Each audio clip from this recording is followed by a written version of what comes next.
Teresa Matas Miralles, Tortosa, Tarragona, 1947. Pondinquera d'adopció des de 1969 ençà, s'ha dedicat a una sèrie de facetes de l'art: pintura, collage, muntatges, performance. Tot això ara ho engloba com a artista visual, de l'associació dels quals a les Balears n'és la presidenta d'honor. El seu estil predilecte és ample, és una mescla, li agrada l'expressionisme, també l'art conceptual. A final dels anys 70 i a principis del 80, i ja al 80, ja arribant quasi en el 90, la manera d'expressar-me dins el món de l'art va ser pintant. La Teresa Matas era pintora, però en els anys he tingut necessitat de que fa d'altres materials per expressar-me. No m'abastava la pintura. Aleshores he utilitzat la fotografia per autofotografiar-me a uns moments especials. He tingut necessitat de moure el meu cos fent unes accions a uns llocs que jo he triat perquè explicassin en aquell moment el que jo volia dir. He utilitzat ferro,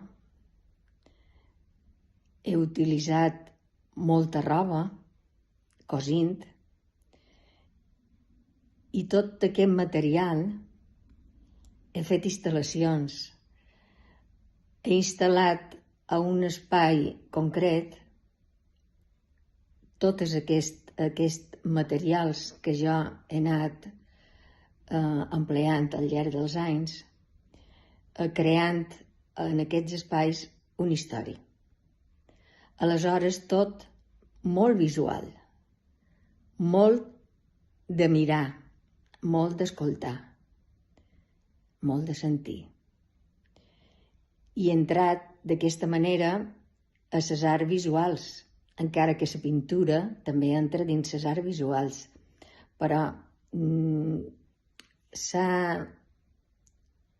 el ventall s'ha anat obrint amb totes aquestes altres tècniques, treballant en l'ordenador, creant aquest videoart a partir d'unes imatges que jo he gravat, que he fet moure i que he creat una altra història.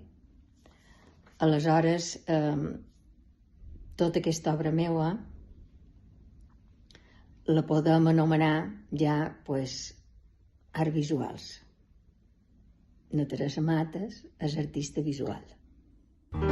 Na Teresa mostra part de la seva darrera obra, en blanc i negre, una amalgama de branques, cap igual, però totes les que puc veure tenen un element comú. Fins i tot pot ser quasi imperceptible. Una d'elles, una de les branques, destaca un poquet d'entre les altres, que, quasi sense mirament, es van travessant, interferint i acompanyant. Sols llavors entén l'admiració per la bellesa de les branques de bugambilea, que tenim ben davant i que manifestant a Teresa. Plenes de senzillesa, em transporten a una munió de complexitat.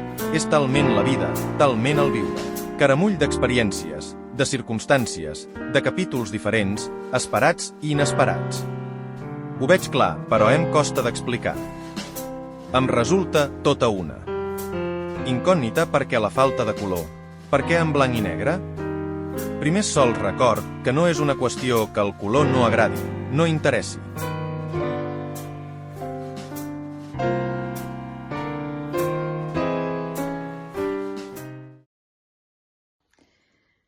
He tingut la sort de ser una de les convidades dels dinerets d'en Biel. A més, he estat personatge, perquè fa un dineret en personatge. Vos diré lo bé que me vaig trobar en aquest dinar, perquè aquesta idea d'en Biel de reunir-nos amics, uns mos coneixem, els altres fa temps que no mos hem vist, i d'altres que no, que potser no han tingut el gust de conèixer-nos. El dinar, crec que el que més m'agrada és una de les coses que més m'agraden en aquest dineret és el lloc on se fa. Està a prop d'un espai on se mesclen moltes branques, fulles. Res, jo com a artista visual, és màgic. He trobat que el lloc sempre ha estat màgic. I això afegint la bona companyia i el bon menjar, no poden demanar res més. Dono les gràcies a en Biel i a tots els components d'aquestes taules, que vulguis o no, fa que els temps que estem plegats mos ho passem molt bé.